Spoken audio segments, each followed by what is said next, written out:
Hi friends, ಹೇಗಿದ್ದೀರಾ? ಚೆನ್ನಾಗಿದ್ದೀರಾ? ಬನ್ನಿ ಇವತ್ತೊಂದು ಸೂಪರಾದ ರೆಸಿಪಿ ತಗೊಬಂದಿದ್ದೀನಿ. ಫಟಾಫಟ್ ಅಂತ 5 ನಿಮಿಷದಲ್ಲಿ ಮಾಡಿಬಿಟ್ಟು 5-10 ನಿಮಿಷದಲ್ಲಿ ಮಾಡಿಬಿಟ್ಟು ನೋಡಿ. ಬದನೇಕಾಯಿ ಎಣ್ಣೆಗಾಯಿ ಮಾಡ್ತಿದ್ದೀನಿ ಫ್ರೆಂಡ್ಸ್. ಬದನೇಕಾಯಿ ಎಲ್ಲ ತೊಳೆದ್ಬಿಟ್ಟು ನೋಡಿ ಈ ಥರ ಕಟ್ ಮಾಡಿ ಇಟ್ಟಿದ್ದೀನಿ.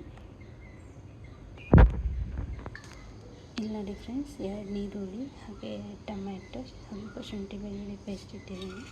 ಹಾಗೆ ನೋಡಿ ಸ್ವಲ್ಪ ಹುಣಸೆಹಣ್ಣು ರಸ ಕೂಡ ಇಟ್ಟಿದ್ದೀನಿ.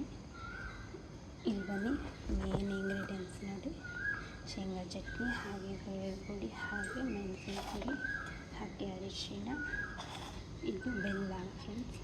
ಒಂಚೂರು ಉಪ್ಪಿಟ್ಟಿದ್ದೀನಿ. ನಾನು ಶೇಂಗಾ ಚಟ್ನಿ ಮಾಡಿ ಇಟ್ಟಿರ್ತೇನೆ ಫ್ರೆಂಡ್ಸ್ ಮನೆಯಲ್ಲಿ. ನೀವು ಮಾಡಿಲ್ಲ ಅಂದರೆ ಪರವಾಗಿಲ್ಲ, ಶೇಂಗಾನ ಹುರಿದು ಇದು ಗುರೆಳ್ಳು ಚಟ್ನಿ ಫ್ರೆಂಡ್ಸ್. ಗುರೆಳ್ಳು ಇದ್ದರೆ ಹಾಕಿ, ಇಲ್ಲ ಬೇಡ. ಇಲ್ಲಾಂದರೆ ಗುರೆಳ್ಳು ಶೇಂಗಾ ಚಟ್ನಿ ಹುರಿದ್ಬಿಟ್ಟು ಗುರೆಳ್ಳನ್ನು ಅದ್ರ ಬೆನ್ನಿಗೆ ಹುರಿದು ಪೌಡ್ರ್ ಮಾಡಿ ಇಡಿ. ಹಾಗೆ ಮೆಣಸಿನ ಪುಡಿ, ಯಾವುದೇ ಮಸಾಲೆ ತಗೊಂಡಿಲ್ಲ ನೋಡಿ. ಬನ್ನಿ ಫಟಾಫಟ್ ಅಂತ ಮಾಡಿಬಿಡುವ ಅಂತ ನೋಡಿ. ಈ ಹುಣಸೆಹಣ್ಣಿನ ರಸ ದೊಡ್ಡ ಉಪ್ಪಲ್ವ ನಮ್ಮದು, ಇದಕ್ಕೆ ಹಾಕ್ತೀನಿ ಫ್ರೆಂಡ್ಸ್. ಹಾಗೆ ಬೆಲ್ಲಕ್ಕೂ ಕೂಡ ಹಾಕ್ಬಿಡ್ತೀನಿ, ಕಲಸಕ್ಕೆ ಚೆನ್ನಾಗಾಗ್ತಲ್ವ. ಹಾಗೆ ನೋಡಿ ಫ್ರೆಂಡ್ಸ್, ಈ ಥರ ಕಲಸಿಟ್ಬಿಡಿ. ಇದರಲ್ಲಿ ತುಂಬಿಡುವ ಫ್ರೆಂಡ್ಸ್. ನೋಡಿ ಈ ಥರ ಎಲ್ಲ ಬದನೇಕಾಯಿಗೂ ತುಂಬಿಡಿ. ನೋಡಿ ಫ್ರೆಂಡ್ಸ್, ಈ ಥರ ಎಲ್ಲ ತುಂಬಿಟ್ಕೊಂಬಿಡಿ. ನೋಡಿ ಇದೊಂಚೂರು ಉಳಿದಿದೆ, ಕಡೆಗೆ ಅದಕ್ಕೆ ಹಾಕುವ. ಮತ್ತು ನಾನು ಯಾವ ಎಕ್ಸ್ಟ್ರಾ ಮಸಾಲೆನೂ ಹಾಕ್ತಾಯಿಲ್ಲ. ನೀವು ಬೇಕಾದ್ರೆ ಸಾಂಬಾರು ಮಸಾಲೆ ಪೌಡ್ರ್ ಹಾಕಿ ಬನ್ನಿ ಒಗ್ಗರಣೆ ಹಾಕ್ಬಿಡುವ. ನೋಡಿ ಎಣ್ಣೆ ಕೂಡ ಹಾಕಿದ್ದೀನಿ. ಈರುಳ್ಳಿ,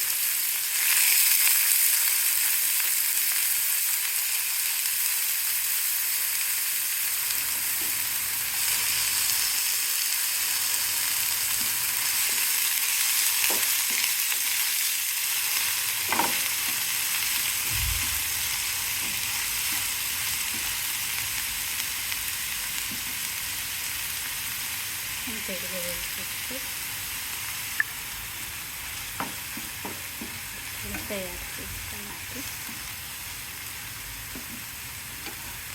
ಮತ್ತು ಟೊಮ್ಯಾಟೊ ಕೂಡ ಹಾಕಿ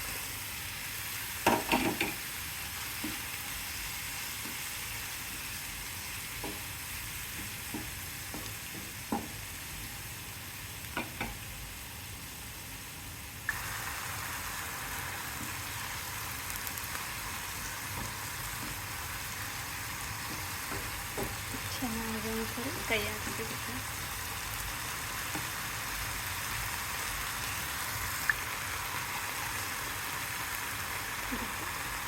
ಸ್ವಲ್ಪ ಹಾಕಿ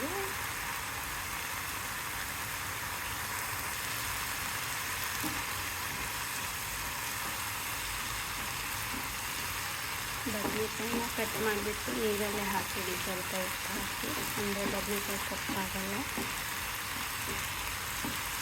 ನಿಮಗೆ ಈರುಳ್ಳಿ ಸ್ವಲ್ಪ ಜಾಸ್ತಿ ಬೇಕಾದರೆ ಇದರಿಗೆ ಈರುಳ್ಳಿ ಟೊಮೆಟೊ ಸ್ವಲ್ಪ ಜಾಸ್ತಿ ಹಾಕಿ. ಮಸಾಲೆ ಇದಿತ್ತಲ್ಲ ಅದನ್ನು ಕೂಡ ಇದರಲ್ಲಿ ಹಾಕಿ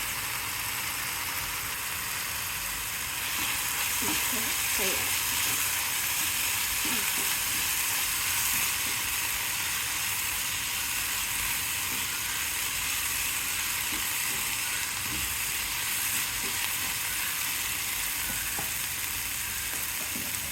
ನೀವು ಕೊತ್ತಂಬರಿ ಸೊಪ್ಪು ಹಾಕಿ ನೋಡಿ. ಬದನೇಕಾಯಿನ ಇದು ಹಾಕ್ಬಿಡಿ.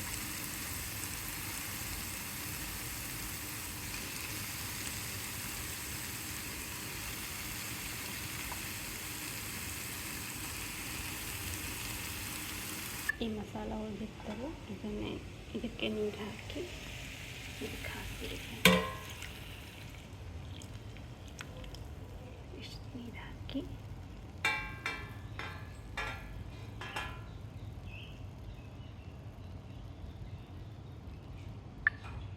ಒಂದ್ಸರಿ ಹೀಗೆ ಕೈ ಆಡಿಸ್ಬಿಡಿ.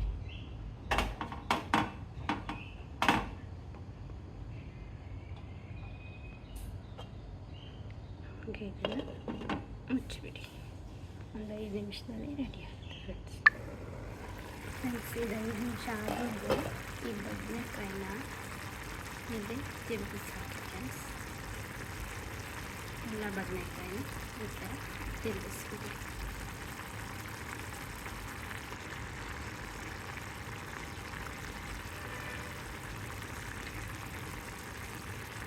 ಎಲ್ಲ ಬದನೆಕಾಯಿನ ಹೀಗೆ ತಿರುಗಿಸ್ಬಿಡಿ ಫ್ರೆಂಡ್ಸ್. ತಿರುಗಿಸಿ ಮತ್ತೊಂದು 5 ನಿಮಿಷ ಮುಚ್ಚಳನ ಮುಚ್ಚಿ ನೋಡಿ ಫ್ರೆಂಡ್ಸ್. ಎಣ್ಣೆಕಾಯಿ ಕೂಡ ರೆಡಿಯಾಗಿದೆ.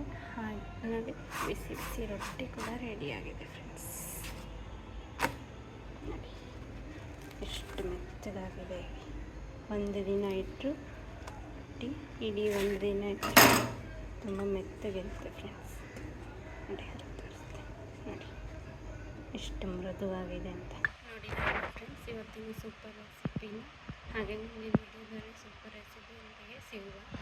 ಫ್ರೆಂಡ್ಸ್, ಶೇಂಗಾ ಚಟ್ನಿ ನೋಡಿ, ಎಣ್ಣೆಗಾಯಿ ಹಾಗೆ ಬಿಸಿ ಬಿಸಿ ರೊಟ್ಟಿ.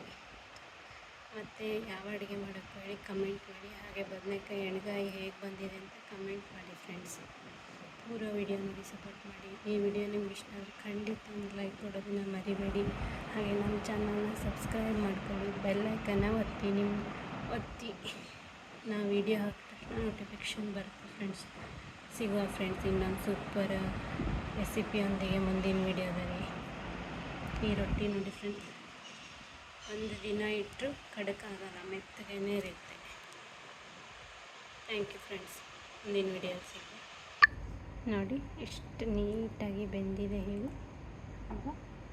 ಇದೇ ರೀತಿ ಟ್ರೈ ಮಾಡಿ ಫ್ರೆಂಡ್ಸ್. ಸಿಗುವ ಮುಂದಿನ ವಿಡಿಯೋದಲ್ಲಿ. ಲಾಂಗ್ ವಿಡಿಯೋದಲ್ಲಿ ಯಕ್ಷಗಾನ ಕೂಡ ಇದೆ ವಿಡಿಯೋ, ಅದನ್ನು ಕೂಡ ನೋಡಿ.